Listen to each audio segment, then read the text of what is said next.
Seja bem-vindo ao canal Senhor e Senhora Oliveira. Eu sou a Joelma. Eu sou o Gilmar.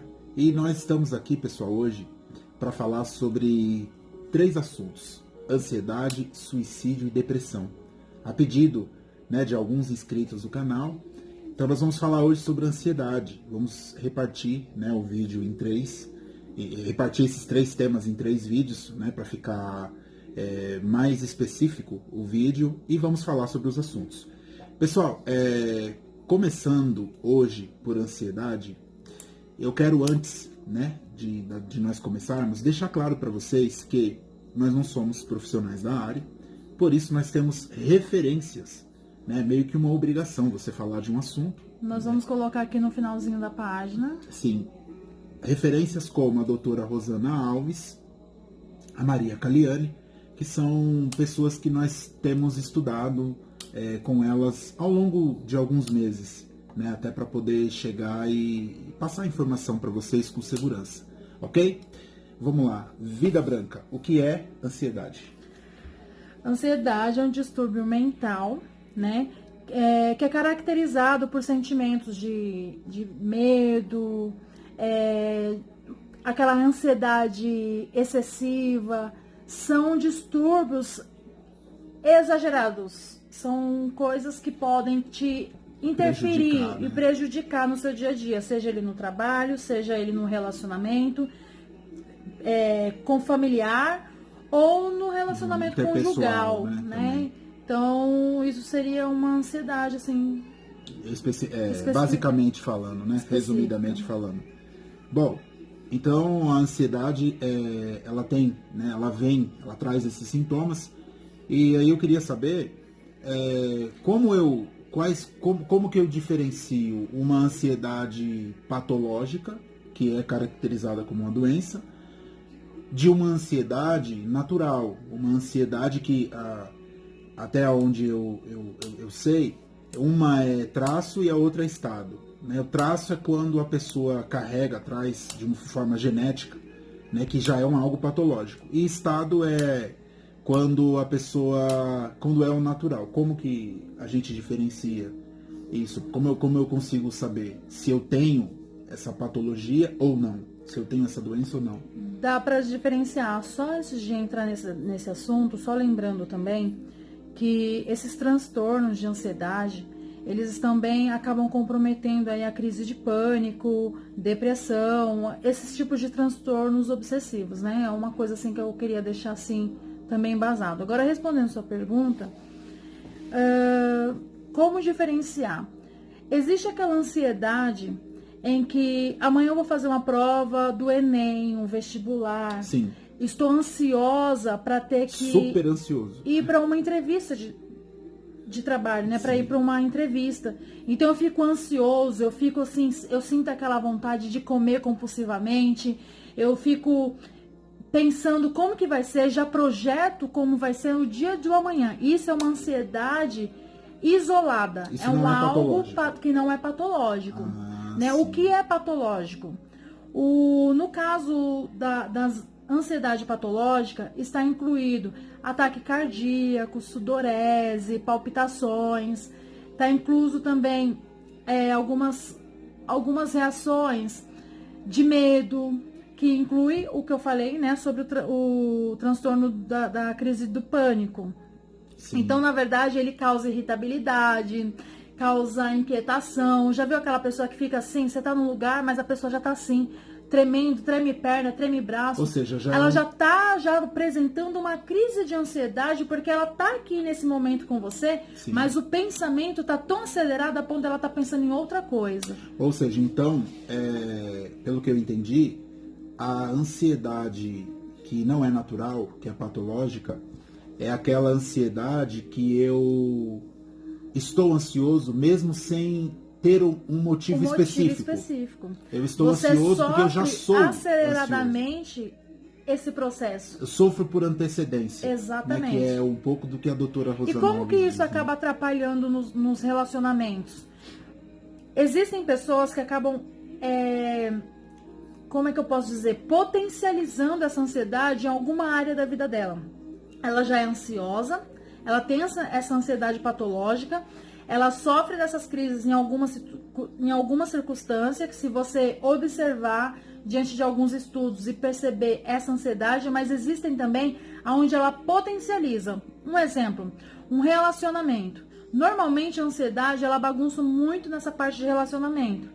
No trabalho, familiar Sim. e interconjugal. Normalmente é mais interconjugal. Então, a pessoa, quando potencializa essa ansiedade, ela potencializa ela vai trazer assim. esse problema, ela né? tá aqui hoje, o cônjuge dela tá dizendo que a ama, traz segurança, traz para ela o conforto, traz tudo. Ela não tem um motivo, nem um porquê, nem para que tá sofrendo do dia do amanhã. Só que aí, em algum momento, ela tá assim. Eu tenho medo de perder ele. E neste medo, eu vou começar a pegar no pé, porque não sei não. E se ele tiver com alguma coisa? Porque aí acaba associando uma situação que, por exemplo, ele não atendeu o telefone. Não atendeu por quê? Ele tava com alguém. Aí já começa aquela crise de ansiedade. Aquela E aí já vem a desconfiança. perturbação, já vem a desconfiança. Pessoas que acabam potencializando. Isso é patológico. Patológico. E ela acaba associando isso e criando uma história dentro de você, da pessoa, e tendo aquilo como algo real. Entendi. E ela acaba interferindo, ela não consegue ter uma relação interpessoal porque ela acaba sofrendo dessa crise de ansiedade, transmite o que não é para a pessoa e acaba que havendo essas discussões, brigas, situações dentro de um relacionamento sem necessidade. E a pessoa não tá fazendo nada. E isso faz o quê? Com que as pessoas se afastem dela, né, no Isso, caso. por exemplo, básico também, outro exemplo, a pessoa que sofre com crise de ansiedade potencializa isso numa relação. Eu liguei pro Gil e o telefone dele descarregou, ele usou o dia inteiro, o telefone descarregou. Ali já vira um problema pra ele. Nossa, eu liguei, Gil, aonde você tá? Não tem, não consigo.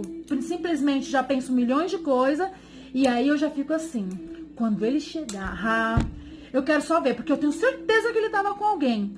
Isso acaba gerando Por isso que situações. no caso é um distúrbio. Acaba sendo um distúrbio, porque a pessoa não consegue ter paciência e pensar assim, bom, aconteceu alguma Pode ter coisa. acontecido. Quando ele chegar, ele me explica. Imprevisto. Ponto. Perfeito. Agora o que é interessante é a gente saber o que a gente faz, né, como fazemos para ajudar o nosso ouvinte, né, o nosso telespectador, os amigos que nos acompanham, como ajudar essa pessoa, seja quem está ouvindo ou alguém da tua família, do meio familiar, que sofre com esse transtorno, quais né? as principais dicas aí, né, de Na solução? verdade, o auxílio seria terapia, né? Eu acho que um psicólogo, procurar um psicólogo, a parte terapêutica, associado também à medicação, e também uma terceira situação que seria a crença, né? Ter fé em Deus, ter algo divino a quem você acredita e confia. Então, esses três sempre vão andar em conjunto. E uma outra coisa que você não perguntou, né? Como, numa situação de crise, por exemplo, dessa pessoa, como você pode ajudá-la? Às vezes, nós queremos ajudar e tem palavras que acabam saindo das nossas bocas e, ao invés de ajudar, acaba atrapalhando e criando uma situação maior. Por exemplo, uma pessoa que está sofrendo de crise de ansiedade, ela está acelerada. Você chegar e dizer calma, não é a melhor opção. Vai piorar, porque ela não tá calma. Ela não tá calma. E mais, além dela não estar calma, dá pra pessoa que está com a crise, a pessoa dizer assim, gente, como assim calma? Ela acha que isso aqui é o quê? Não, pra mim isso tá sendo muito sério. Como que ela me pede calma numa situação como essa?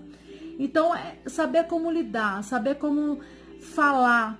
Eu acho que existem palavras certas, coloquiais, que a gente possa tratar essa situação sem acabar piorando ou gerando uma crise ainda maior para aquela pessoa.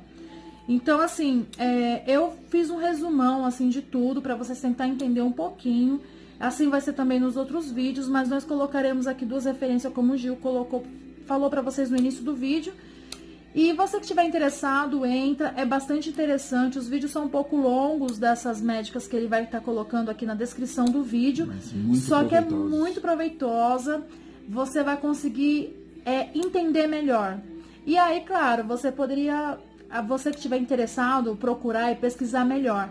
Então, assim, não julga ou não ache que seja frescura daquelas pessoas que estão sofrendo com algum transtorno mental, seja ele ansiedade, depressão, seja ele síndrome de borderline, seja ele o problema que for. Psicopatia, sociopatia. Né? Então, sempre precisamos tratar com muito carinho, com muita delicadeza sobre este assunto, porque uma palavra errada você causa um transtorno ainda maior. De uma ansiedade passa por uma depressão, de uma depressão para uma depressão profunda, um suicídio pós-depressão. Então a gente precisa tomar muito cuidado como tratar e como lidar nessas situações. Temos que ser muito humanos, né, sobretudo. E uma outra coisa que a Joelma não comentou, mas que eu achei assim super interessante, é que assim, não tratem isso não desdenhem de uma pessoa que sofre de ansiedade, porque não é uma frescura. Nem ansiedade, nem depressão. E nem louco, tá, gente? Porque as pessoas falam, isso aí é uma louca. É uma loucura, não é. É um distúrbio, é algo que, para quem tem isso como uma patologia, é algo que se transmitiu, em alguns casos, até geneticamente. A pessoa não tem culpa. Ela sofre geneticamente, que herdou do pai, herdou de alguém da família. Então, eu preciso entender que não é porque ela quer, não é frescura. Então, uma coisa que ficou claro para mim, né, nesses estudos que nós temos feito, eu e a Jo, é que não pode ser encarado como frescura uma pessoa ansiosa ou porque a pessoa quer ser assim. Então isso é interessante. E quando eu consigo enxergar isso, eu vou sempre... eu jamais vou me afastar de pessoas assim. Eu vou procurar entender sobre a doença, né, sobre essa patologia e vou me instruir para poder ajudar meus amigos. Porque e as muitas pessoas que estão ao vezes redor. nem ela percebe isso. Ela sofre com isso, mas ela não percebe. Quem e não tá de é fora chegar vê, né? para ela e falar assim, você sofre de crise de ansiedade. Porque muitas pessoas acabam não aceitando que tem. Então a gente precisa saber como lidar, escutar. Uma pessoa que está com crise de ansiedade serve também para depressão. Escutar a pessoa, mostrar-se que está interessado em entendê-la. Eu acho que isso é um dos das melhores opções que você precisa ter diante disso, né? Diante dessa situação. Sim.